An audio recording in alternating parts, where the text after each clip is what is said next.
I'll tell you why. It's just because they're just like Duplo. They're just like Duplo. I don't know why they thought they were doing something new and cool. They weren't doing something new and cool. 1995 was a very good year. For one thing, I was born. For another thing, dude, caramel apple pops were introduced. These are great, but like we've had them since October, so not only that, the Quebec referendum was smacked down and Quebec stayed a part of Canada. Je suis désolé, Quebec. Also, the Frappuccino, which I have personally never tried but heard great things about. Orange Mocha Frappuccino!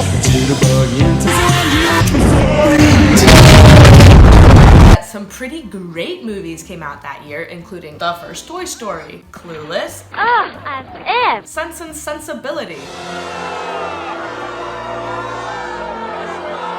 and that's not all. The movie that I'm here to talk about today is one of the most slept on cultural moments of 1995 and was actually nominated for 7 Academy Awards, including Best Picture.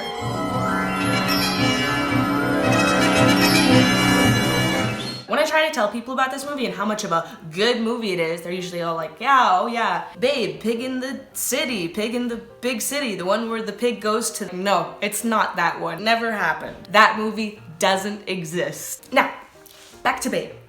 Back to Babe 6. So, based on the novel The Sheep Pig by Dick King Smith, which I have never read. Sorry, Dick. And adapted for the screen by director Chris Noonan and screenwriter George Miller, who was responsible for writing, just this little movie, but also this one. So, I don't know. This movie is an innovative blend of CGI effects, animal training, and Jim Henson's Creature Shop. This blending might be part of why the effects still hold up really well, looking almost seamless even when you're watching it in 2022. Of the 7 Academy Awards that it was nominated for, the one that it actually won for was Best Visual Effects, so there you go. To set up the movie for you real quick, for those of you who are unfamiliar or would like a refresher, a runt pig, Babe, is brought to a carnival where he is won as a prize by the sheep farmer Hoggett. Farmer Hoggett brings Babe back to the farm, where throughout the course of the movie, he discovers his calling as a sheep pig. He's helped along the way thanks to a cast of characters who introduce him to the social order of the farm, which brings me to... Darn silly carry-on, if you ask me. There's a laissez-faire cow, a group of Masonic password-keeping sheep, a Shakespearean fool duck. Okay, listen, I have to take a second and actually talk to you about why this duck is definitely a Shakespearean fool. The duck understands his position in regards to the farmer and his wife, and uses his wits to make himself useful. He makes a rooster sound to wake them up in the morning, and when they try to buy an alarm clock to avoid that, he wraps up Babe in a scheme to destroy the alarm clock. Later on, Ferdinand, fed up with the social order, actually uses one of the farmer's inventions to propel himself away from his own social caste. So, sure, yes, like, he's a comic relief character, but instead of being or... he gets to say things like, Dinner means death. Christmas means carnage! Christmas means carnage! The other notable characters include Babe's surrogate mother and father figures. Fly is a working sheepdog who is sympathetic and steps in to raise Babe, finding solace in this bond after giving her own litter up for adoption.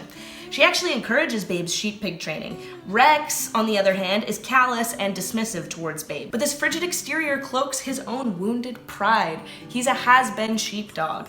He became hard of hearing after a tragic loss of hundreds of sheep into the river. This is a layered character, man. And okay, I don't want to tell you everything about it because it has this beautiful change of heart at the end, and he is actually voiced by Hugo Weaving, so ta-da. Through a closed door, one of the characters that Babe meets is Ma, who turns out to be this wise sheep. Rex and even Fly have instructed Babe about how stupid sheep are and have kind of ingrained him with these deep-seated prejudices. But in befriending Ma, Babe becomes aware that this is an incorrect stereotype, and he befriends the rest of the sheep as well, much to the dismay of his foster mother. And presiding over this whole sociologist pastoral, we have Farmer Hoggett, a stoic and level-headed sheep herder played by James Cromwell, who actually earned an Oscar nod for this performance, and his foil, the chatty Mrs. Hoggett, as played by the hilarious Magda Szubanski, whom you might recognize from this video. This is... Jesus!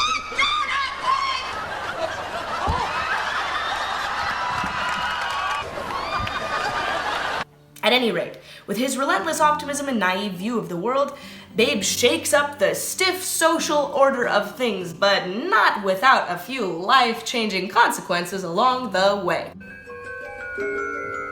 So now that you know the general setup of this film, let me tell you about how artistic this movie is. The composer of this movie is Nigel Westlake, who I don't really know much about, but according to IMDb, he's composed scores for like IMAX films such as Antarctica, Solar Max. I mean, for me, this checks out. The score of this movie is like those sweeping and triumphant sounding orchestral arrangements that remind me of those moments where you're watching the avalanche hit you or the clownfish almost get eaten. Thanks for the memories, IMAX. The film's main musical theme is actually composed around Camille Saint-Saëns' Organ Symphony. Camille Saint-Saëns? Saint-Saëns'?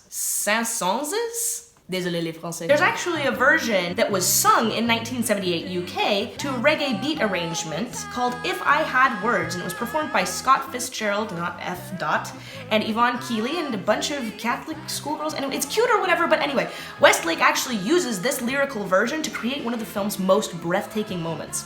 At the end of the movie's third act, just when things are looking very good for Babe and his new sheep-pig future, the house cat vindictively reveals in a conversational whisper what Babe's real purpose in life is. They even say that you don't know what pigs are for. What do you mean? All right, for your own sake, I'll be blunt. Animals that don't seem to have a purpose really do have a purpose. They eat pigs? Pork, they call it.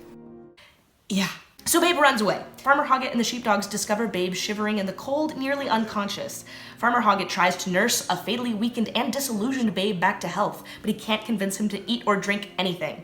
So the farmer starts to sing him a little song, this If I Had Words arrangement of Camille Saint-Saëns' Organ Symphony. If I had words to make a day for you. As the song goes on, he gets uncharacteristically jubilant until he's suddenly on the floor dancing a light-footed jig. This is completely unexpected for the character, and it exposes that he's not just worried about Babe as a sheepdog, sheep-pig, but that he loves the little pig like a dear friend. As the song ends, Hoggett shouts and jumps several feet into the air, and you hold your breath for this transcendent moment as you wonder whether or not the old man is going to be able to land safely on the floor. He does land safely, and he turns to see that his song and dance interlude actually did the trick. Babe is eating again. It takes a very special movie to weave a musical theme so overtly into a character's journey. This movie does it. In this scene, we see that Farmer Hoggett singing this song not only ends up very well saving Babe's life, but also giving him the strength to move forward with new purpose. This section has spoilers, so feel free to continue. If you want to see this movie without having it spoiled for you, press pause and go watch the movie. Then come back later. The opening title sequence of this movie is bizarre, especially for a children's film. The camera pans around this room that is riddled with pig-related pieces of art, some more delicatessen-related than others. It's beyond tongue-in-cheek, nearly to the point of grim, and you instantly get the sense that this movie isn't going to be naive about things. This room is illuminated in warm, rustic tones, but also darkened at the edges, giving this chiaroscuro effect. To me, this tenebrism, or play between light and dark, highlights an important premise of the film. The dark represents a pig's purpose as only to be killed and eaten, and the light represents Babe's journey to attain a brighter and newer purpose within that world of darkness. We continue to see this play between light and dark throughout the movie. The very first scene takes place in a sunless, metallic pig enclosure where Babe's mother is taken by a semi-truck to Pig Paradise. Yes, this is a movie for kids. It's a movie for children. Oh my gosh. As the truck drives away, it's even nighttime outside, so the world looks equally bathed in darkness out there. All this helps signify not only the deadly darkness of a pig's main purpose in life in conjunction with humans, but also how these pigs are seemingly kept in the dark about that purpose. Apparently, every pig in this enclosure is under the impression that adult pigs get taken to Pig Paradise every week. Once Babe is taken to the farm, we start to see much lighter scenes, bright, saturated colors, but there are still these nods to the darkness. At one point, Babe stumbles into a sinister, sunless room full of hooks, saws, and hanging chains, ostensibly the farm's slaughterhouse. And he's brought here later by Farmer Hoggett because he believes that Babe actually killed Ma after he sees this tiny piglet covered in blood. I don't know what this movie is all about. So Babe is spared from this dark fate, and for the rest of the movie after that, it kind of seems like he's in the clear.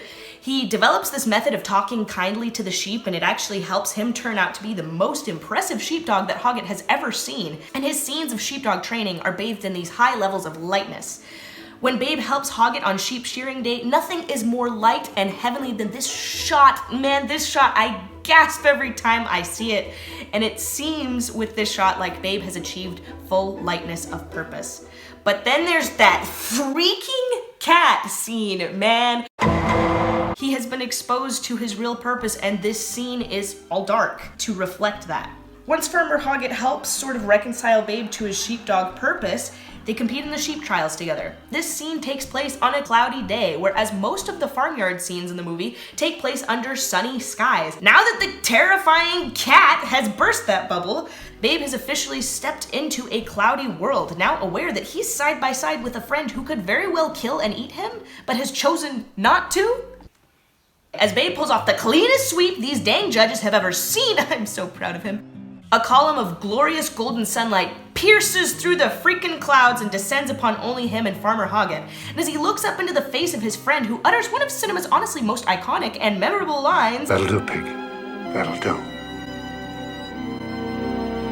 Hoggett's face is ringed with light, but still ultimately bathed in shadow because he's backlit. Has Babe completely made peace with this horrific plight of his species? He has not. But has he found a friendship and a calling that can at least help him carve out his own sense of purpose and destiny in a now seemingly dark and senseless world? In conclusion, if you are feeling like you need to find a shred of hope and light in a seemingly dark and senseless world, maybe reconsider watching Babe 1995. Thanks for your time. Have a great week.